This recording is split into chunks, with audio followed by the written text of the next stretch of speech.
Presentamos. Compartimos. Y están viendo ustedes esto, que era lo último que habíamos visto, la terminación de la función diplomática. ¿Ok? Ahí está. Muy bien. Pues vamos con lo que sigue. Primero, la diplomacia ad hoc o especial. ¿A qué me refiero con diplomacia ad hoc? Diplomacia ad hoc, el término ad hoc significa específicamente que es para una sola cosa. Entonces, la diplomacia ad hoc, estamos hablando de los enviados de negocios, que se supone que nada más van a hacer una negociación, a ver un negocio en especial, un caso en específico, y se regresan, hacen su informe y se regresan a su país.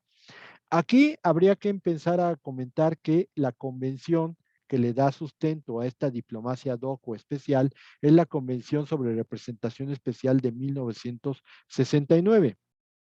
Y obviamente, aquí la idea es que el representante va a tratar con un Estado una cuestión determinada o un cometido determinado. Por lo tanto, la perspectiva no es una misión permanente, sino solamente es provisional, única, especial, nada más hace eso y se regresa.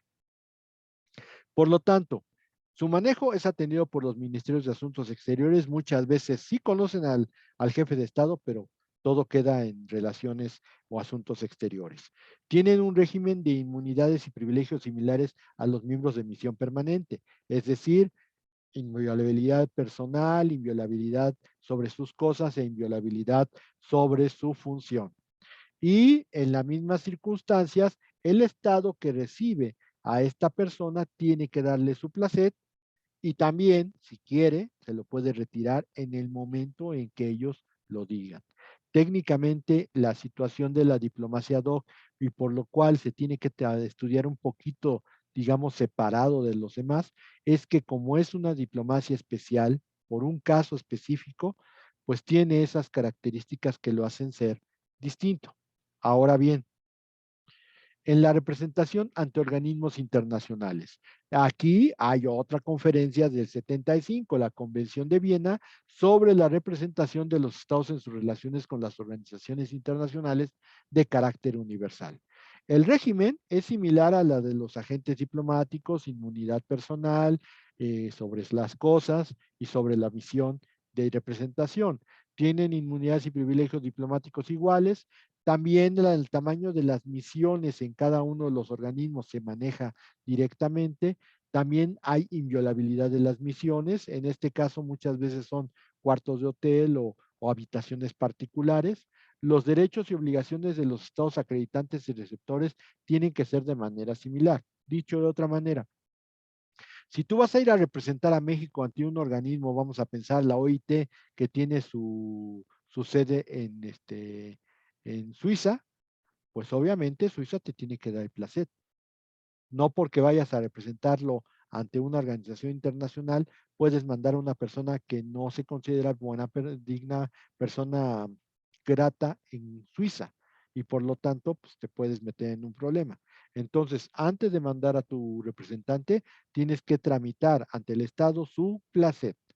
Y obviamente aquí la situación está en que una vez con el placet, pues ya la persona podrá hacer lo que sea necesario para poder cumplir con su función. Lo que es muy importante entender es que hay casos en los cuales pues no se puede entender que hay representación ante organismos internacionales en el caso de los observadores internacionales. ¿Qué es un observador? Un observador es una persona, origen extranjero, por supuesto,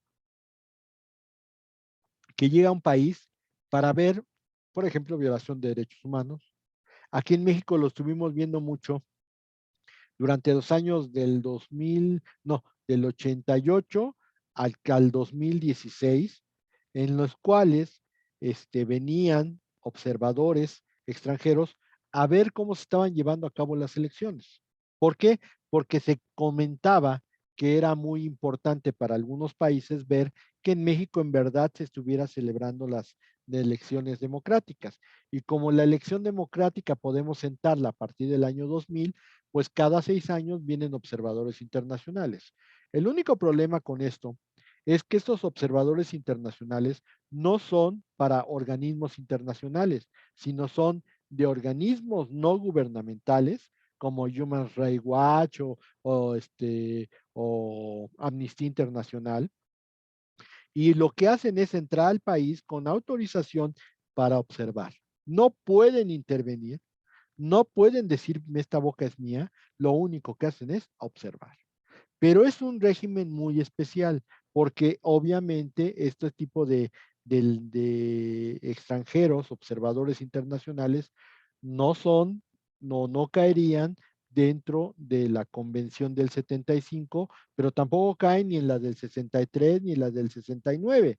Estamos hablando de que son personas privadas que vienen por organismos privados, nada más. Y por lo tanto, ahí tenemos un problema de en cuanto a la condición con la cual trabajan. Obviamente, si son observadores internacionales y se meten en algo que no está bien o que considera el Estado que es invasivo, ¿qué va a pasar? Pues los van a expulsar. Esa situación no podría suceder con una representación ante organismos internacionales. Ahí lo que tendría que suceder es que le retires el placet y lo hagas que se vaya, pero pues ahí va a enterar el Estado y lo que va a hacer es que va a retirarlo él mismo. Pero en el caso de los observadores internacionales, pues aquí en México tendrían un tratamiento de que si se meten en algo que no considera México que es perjudicial, les van a aplicar el 33. Y ustedes acuérdense que el 33 es la capacidad que tiene el presidente de la República de expulsar a extranjeros perniciosos sin más cosa que oírlos previamente y aparte, pues metiéndolos y llevándolos directamente por el Instituto Nacional de Migración, expulsados del país. Ese es el artículo 33 constitucional y ese sí se aplicaría en el caso de los observadores internacionales, porque no son representantes diplomáticos. ¿Ok? Muy bien, seguimos.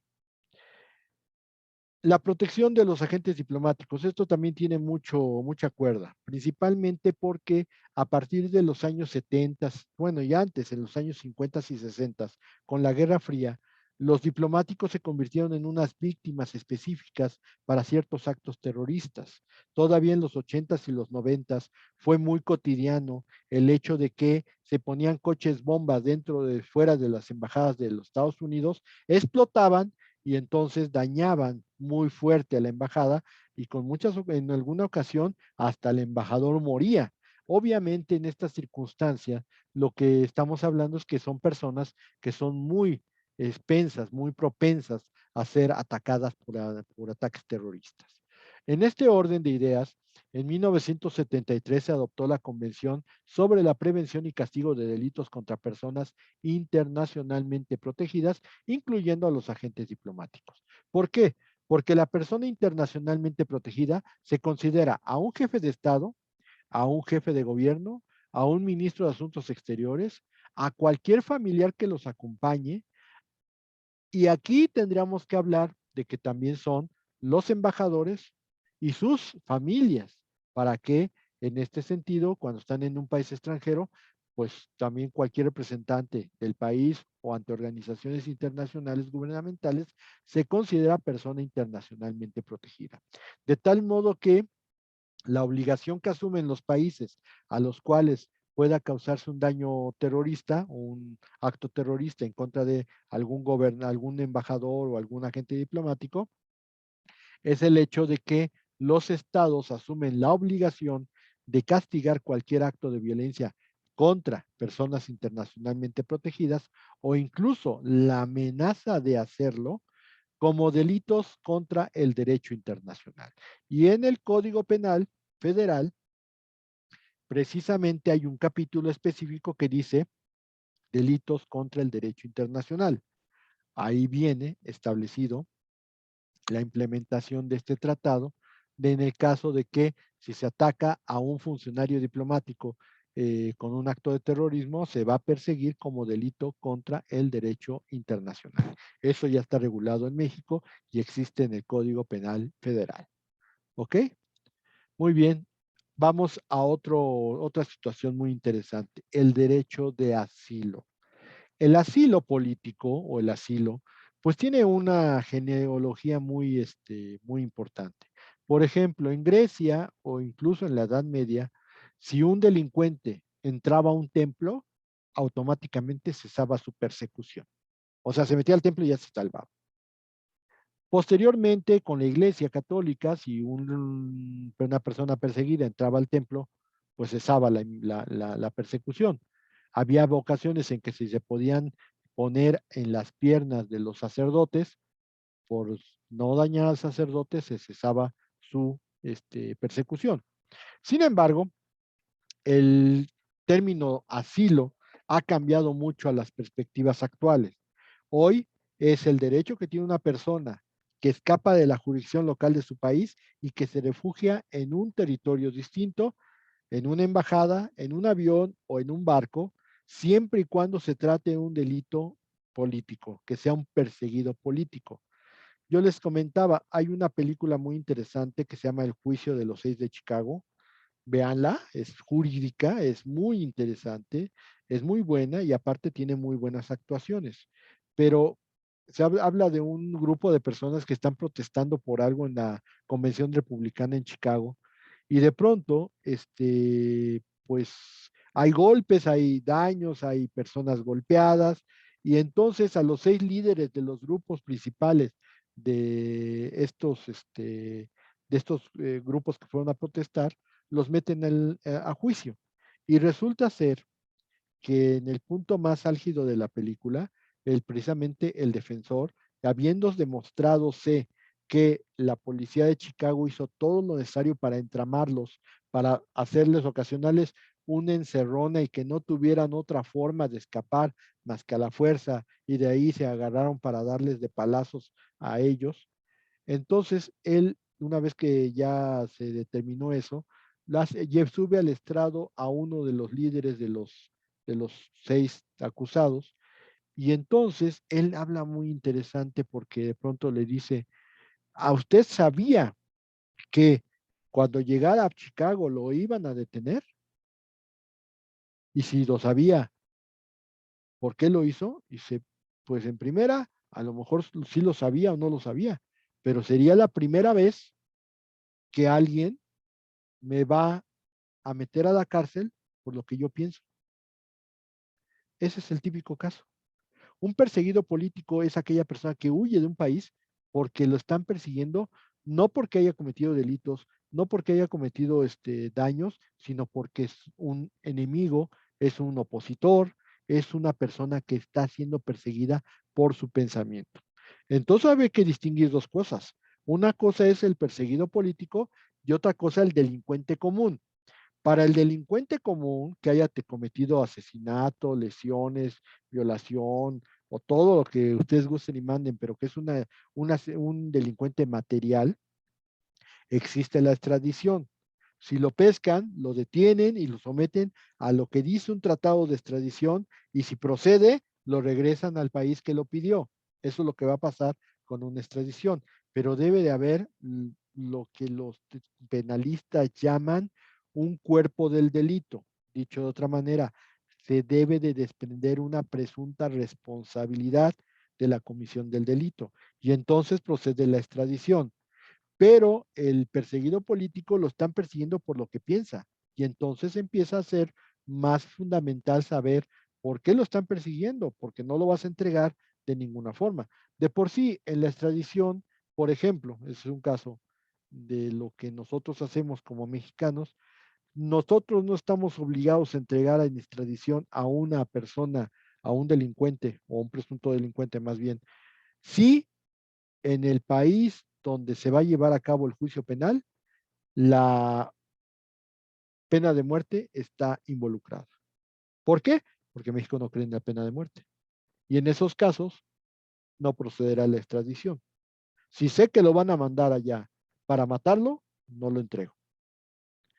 Aquí la situación es una situación similar. El asilado político lo están persiguiendo por sus pensamientos. Entonces, aquí lo que hace el Estado cuando asila es que lo debe de proteger. Su vida es parte de un fin del Estado y tiene que protegerlo a todo lo que da. Ahora, viene un problema muy fuerte, cuál es, siempre pensamos que México da asilos políticos. La realidad es que no se dan asilos políticos. La realidad está en que el asilo territorial, que es el más básico, no es un derecho automático. Se requiere una solicitud previa y aparte que el Estado lo otorgue porque es un parte de un principio de discrecionalidad. Si él considera que no puede garantizar la libertad o la seguridad del asilado, no lo asila. Tenemos un caso terrible, por eso le digo, lo de los españoles en la guerra civil no es asilo político. Eso obedece más a una figura de refugiados que a un asilo político. El único asilo político que hemos tenido a lo largo de todos estos años es el de León Trotsky. Pero qué vergüenza para México que le dio el asilo político a León Trotsky y Trotsky fue muerto en Coyoacán. O sea, lo mataron en Coyoacán, una persona que era de su absoluta confianza, que ni siquiera era o se presumía que era fuera socialista, sino que era un español, pero a final de cuentas se fue metiendo, se fue metiendo, se fue metiendo, entró en la confianza de Trotsky y cuando tuvo un momento de descuido, lo terminó matando. Y eso fue por órdenes de Stalin. Pero, pues qué terrible situación para México, asilado político y aparte muerto en tu país, pues obviamente no nos creó buena fama sobre ser buenos para los asilos políticos. Así que no nos caigamos en eso. O sea, no es cierto que México da muchos asilos políticos. Nosotros muchas veces hemos aceptado refugiados, sí. Los de Chile en 1973, los de Argentina en 1978, los de Guatemala en 1980, muchas veces. Los españoles en los años 30, sí, muchas veces, pero nunca hemos sido un país que da asilo político. Por eso precisamente aquí, cuando llegaron los chilenos en 73 o algunos argentinos o algunos otros que escapaban de dictaduras militares de Sudamérica, pues aquí les decían es que pido asilo político, no te podemos dar asilo político. ¿Quieres? Te doy un permiso para que te pongas a trabajar aquí y aquí puedes hacer tu vida, pero darte asilo político tal cual, no. Y así muchos llegaron aquí. Jorge Vídker, pues llegó a México asilado, bueno, no asilado, sino protegiéndose del régimen chileno, y aquí hizo toda su carrera. Es un caso. Hay muchos maestros argentinos que estuvieron aquí bastante tiempo, chilenos, uruguayos, que estuvieron aquí bastante tiempo y escaparon de dictaduras militares. Así que no eran asilados políticos, eran simplemente extranjeros que se les daba un reconocimiento como visitantes y se podían poner a trabajar, pero nunca se les dio carácter de asilados políticos. La regulación internacional del asilo la tenemos en la Convención Interamericana sobre Asilo Territorial, también conocida como Convención de Caracas de 1954. Hubo una previa de La Habana en 1928 sobre asilo territorial. También está la Declaración de la Asamblea General de las Naciones Unidas sobre Asilo de 1967. Esta es una declaración, es un soft law, pero la otra sí es convención, por lo tanto el asilo sí está regulado en nuestro país. El diplomático es cuando el perseguido llega a la embajada y lo solicita. Aquí el embajador tiene que solicitar permiso del Ministerio de Asuntos Exteriores para ver si se otorga o no se otorga. Y si se otorga, es provisional. ¿Por qué es provisional? Porque técnicamente tiene que llegar al país y aquí se le puede dar o se le puede ratificar el asilo o se le quita el asilo y se le da otra categoría migratoria. Lo que es muy importante entender es que en la práctica este asilo provoca muchos problemas, principalmente porque los asilados tienen que obtener del país de donde están escapando el permiso para poderse trasladar a México. Y tenemos el caso, por ejemplo, de los chilenos, el cual el ejército había puesto en las afueras de la embajada mexicana a francotiradores. Y comenta el embajador de esos años que él tuvo que permitir que se metieran chilenos en su cajuela del coche diplomático para evitar los balazos de los francotiradores que estuvieron muy atentos de quiénes salían y quiénes no. Si se asomaban la cabeza fuera de la embajada, automáticamente eran muertos. Y es una situación verdaderamente terrible. Ahora, insisto, la calificación del asilo la tiene que dar la autoridad migratoria en México, que en este caso es la Secretaría de Gobernación. La Convención de Caracas establece que el Estado territorial debe otorgar salvoconducto para sacar del asilado del territorio, pero pues ese salvoconducto puede que no se logre.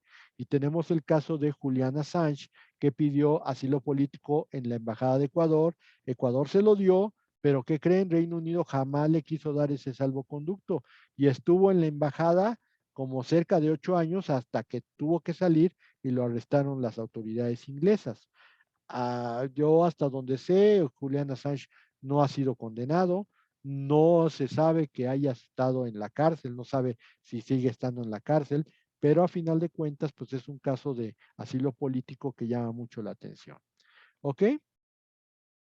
La Convención de Caracas asimila el asilo diplomático a al asilo naval y el asilo aéreo. En el naval, el capitán del barco tiene que hacer las funciones del embajador, conectarse con Secretaría de Relaciones Exteriores y pedir autorización.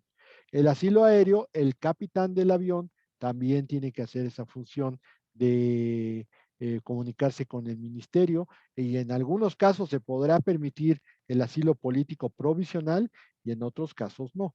Por eso insisto, cuando lleguen al territorio del país tiene que ser ratificado y si no se ratifica, a lo mejor se le da otra condición migratoria para que pueda estar en nuestro país sin ningún problema.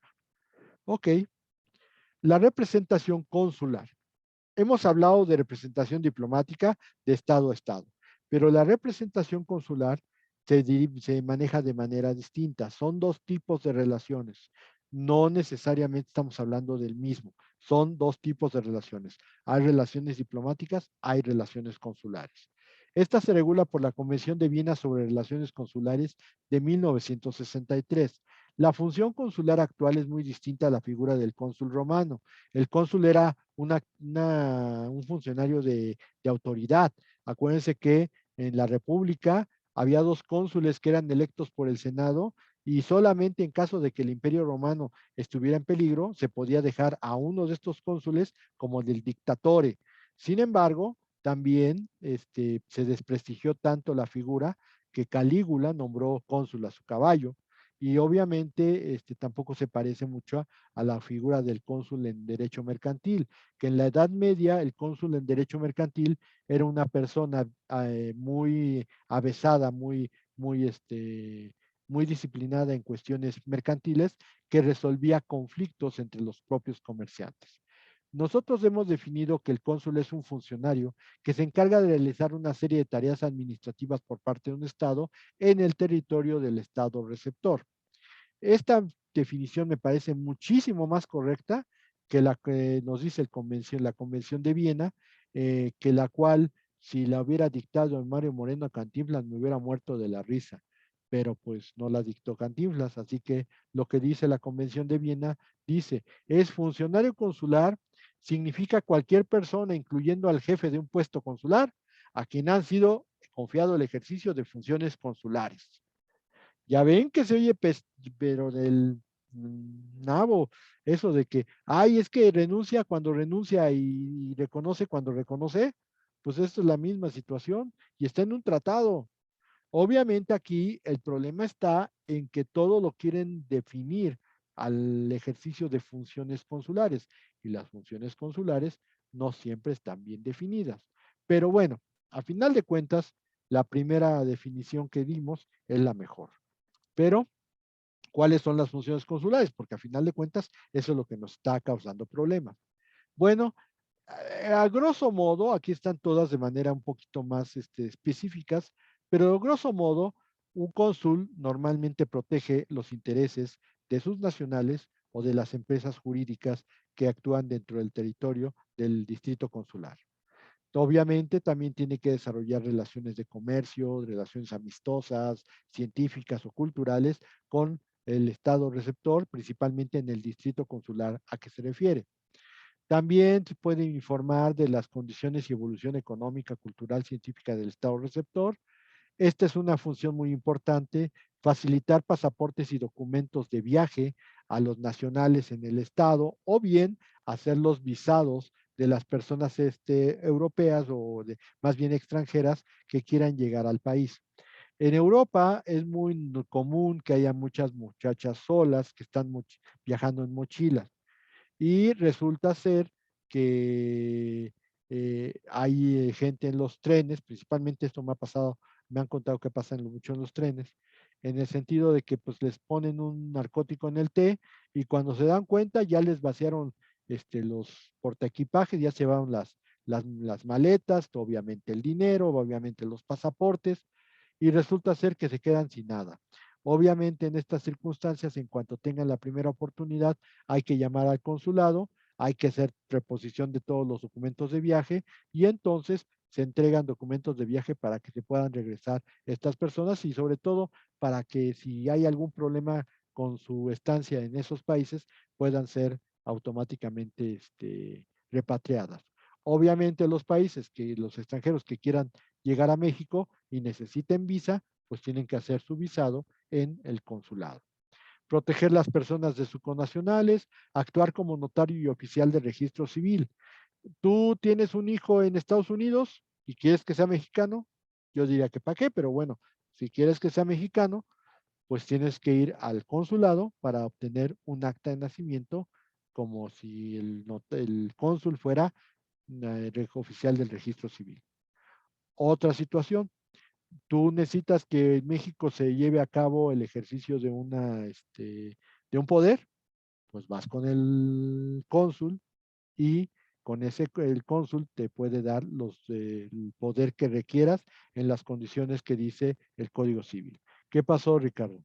Aquí entra lo del apostillamiento, ¿no, profesor? Como querer El, hacer. el apostillamiento es una labor administrativa, por lo Ujú. tanto, el consulado no hace ese tipo de trabajo.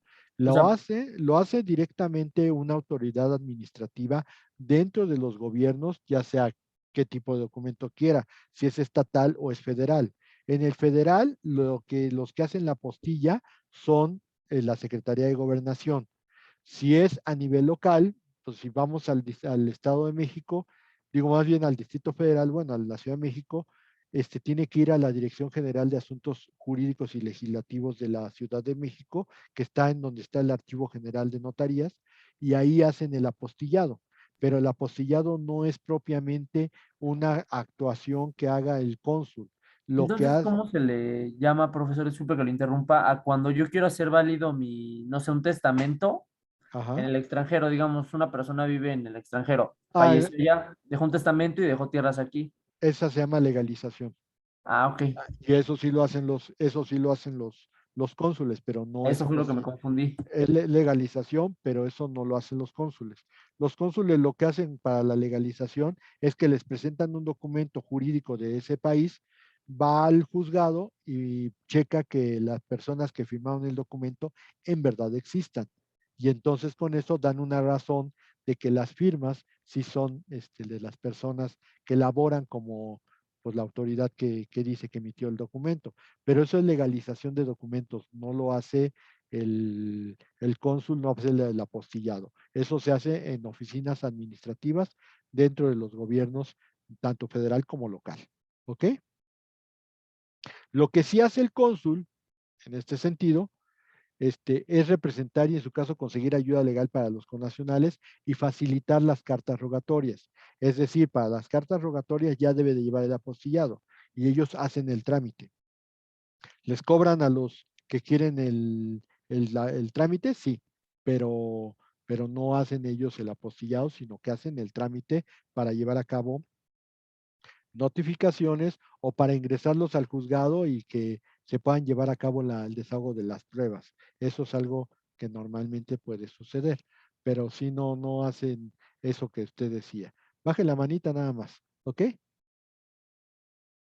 Ok, muy bien.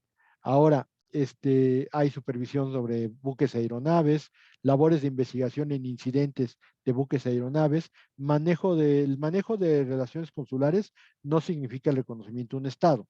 Y puede no haber relaciones diplomáticas, pero sí puede haber consulares y viceversa. ¿Ok? Ahora bien, la doctrina ha clasificado los cónsules en dos, los cónsules misi o de carrera y los cónsules electi o u honorarios. Los de misi son generalmente funcionarios del gobierno que van a cumplir funciones de cónsules en otros países. Esos son los cónsules misi. Normalmente son nacionales del país que va a mandar al cónsul. En cambio, los electi son generalmente funcionarios o son personas que son nacionales, incluso hasta del propio estado donde van a ejercer esa función, pero los elegimos como cónsules porque puede tener un poquito de conocimiento y me es más fácil mantener una oficina privada que una oficina pública. Sin embargo, las facultades que tienen los cónsules electi son menores a las que tienen los cónsules MISI. Se me va a cortar ya en cualquier momento la sesión. Iniciamos una nueva, señores.